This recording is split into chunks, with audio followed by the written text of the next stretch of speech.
A lot of progressive Christians and religious people tend to completely ignore apologetics and why they believe what they believe. They just want to attack homophobic Christians, and that's great. I do too.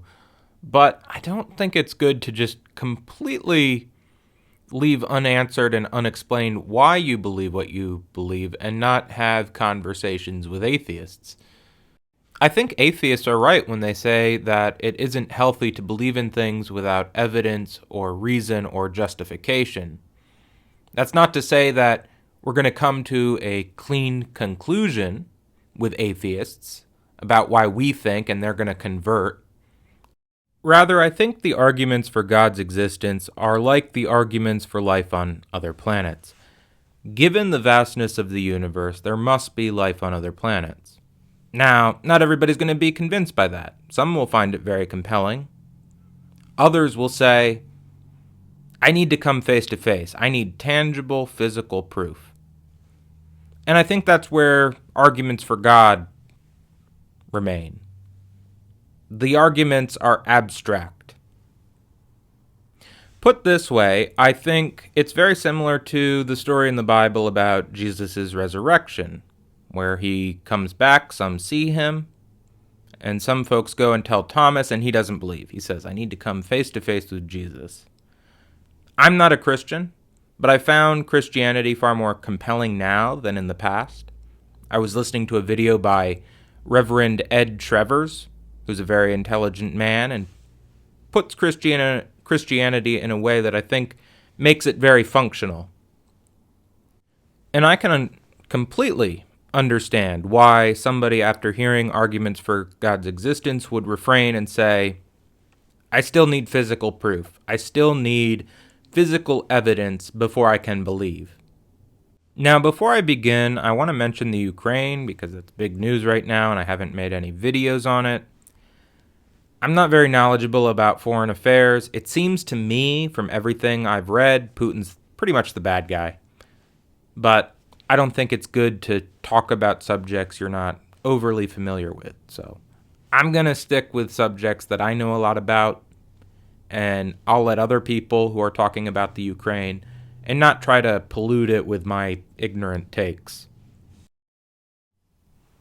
Here's how religion has this effect, in my opinion.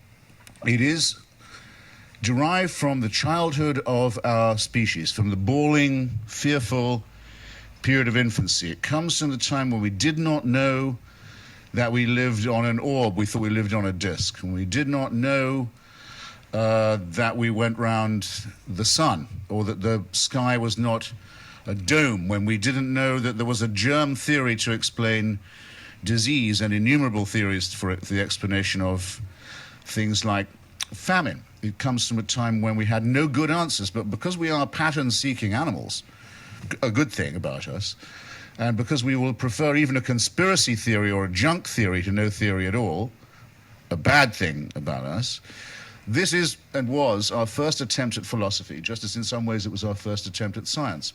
And it was all founded on, and remains founded on, a complete misapprehension about the origins, first of the universe, and second, about human nature. We now know a great... So when religions were formed thousands of years ago, there was a great deal of ignorance. Just as I assume there will be considered to have been a great deal of ignorance today as compared to the future. New discoveries are made every day. Were ancient people unable to come to reasonable conclusions? That isn't to say that out of their many baseless speculations, some things were correct. What I mean is, did they have no method of determining truth that we still use today? And that would be wrong, because they had mathematics, and they had formal logic, and the very beginnings of the scientific method under Aristotle. Now, scientists do in general today tend to be atheistic, I would imagine. Maybe not. I haven't really looked at the statistics, but I'm going to accept that they are for the sake of argument. I think the reason is that scientists have this wonderful virtue, which is necessary in science, which is skepticism. But I do think it corrupts into denialism, whereby I think a lot of scientists, I would imagine, get a silly picture of God in their head as an old man with a white beard, and because they cannot accept that, therefore they can't accept any conception of any kind of entity. And so there's something missing in translation that occurs, whereby a religious person has one conception of God, a more intelligent religious person, and what they're talking about gets conveyed to the atheist as something ludicrous because of the atheist's conception of God. About the origins of the universe, and a great deal about our own nature. I've just had my DNA sequenced by National Geographic. You should all, by the way, get this done. It's incredibly important to find out how racism and creationism have been abolished by this extraordinary scientific breakthrough, how you can find out your kinship with all your fellow creatures originating in Africa, but also your kinship with other forms of life, including not just animal, but plant. And you get an idea of how you are part of nature and how that's wonderful enough.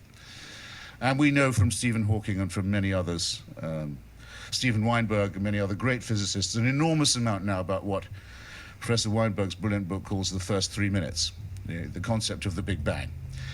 And we can be as sure as we could probably need be that neither this enormous explosion that set the universe in motion, which is still moving away from us at a great rate, nor this amazingly complex billion year period of evolution, we can be pretty certain it was not designed so that you and I could be meeting in this room.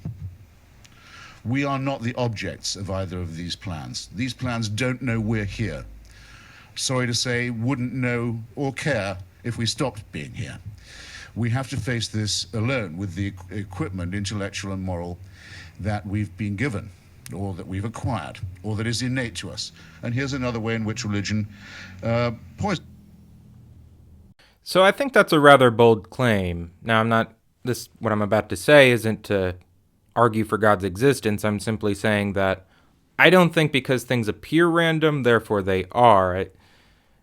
Humanity appears random, the way humans behave.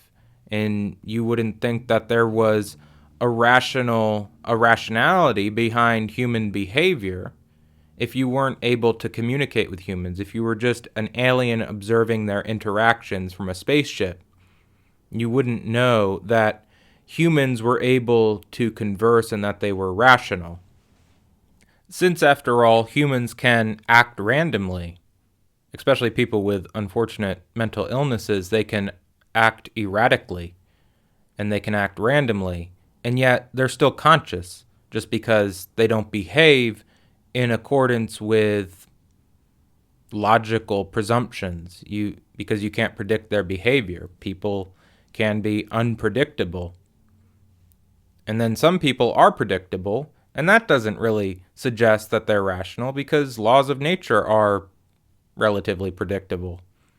So either way, observation of humans doesn't really give you much information on their consciousness. In fact, consciousness outside of yourself, I mean, the sophists are right, or the Rene Descartes was right, that there's really no way to prove that other people are conscious except for yourself. How much harder would it be then to prove there's a consciousness behind reality if that consciousness chooses to communicate in mysterious ways? Now you can ask, why does it communicate in a mysterious way? Well, that's another conversation and we can get into that. But I'm just trying to say, strictly from observation, that there is intelligence behind the universe is impossible because the universe appears random unless the intelligence behind the universe chooses to communicate in an obvious way. It's not going to be obvious that the universe isn't random.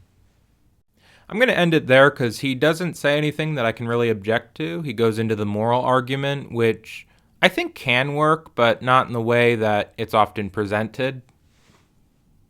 It's usually presented by, we need moral facts, we need a moral standard by which we can say something is definitively wrong. Okay. But then they kind of just leave it hanging. How is this moral standard created? It doesn't really explain much. Because the natural question to ask is God creating this moral standard out of thin air? How does this moral standard, how does its creation solve anything if God's just creating it? How does God create it? I think if you were to develop it further, then it does start to make more sense. So, for example, let's say God created everything from himself, so everything's connected to God, and so God has empathy, and he imbues us with his essence, and so whenever we hurt somebody, we are indirectly hurting ourselves. It has a little more coherence that way, if you have a pantheistic conception of God. And then to press it a little further, if there's a reconciliation whereby all of these alienated aspects of God converge back together again, then all the experiences that you gave to the world, you're going to receive. And therefore, not punishment, it's more like karma.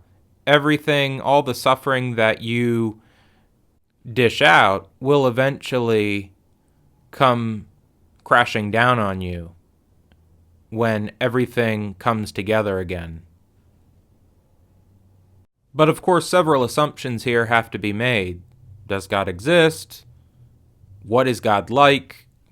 And so we need to go into that before we can get into the moral argument. And so it's really not a good argument to start out with. It's better to start out with the argument from contingency or something like that.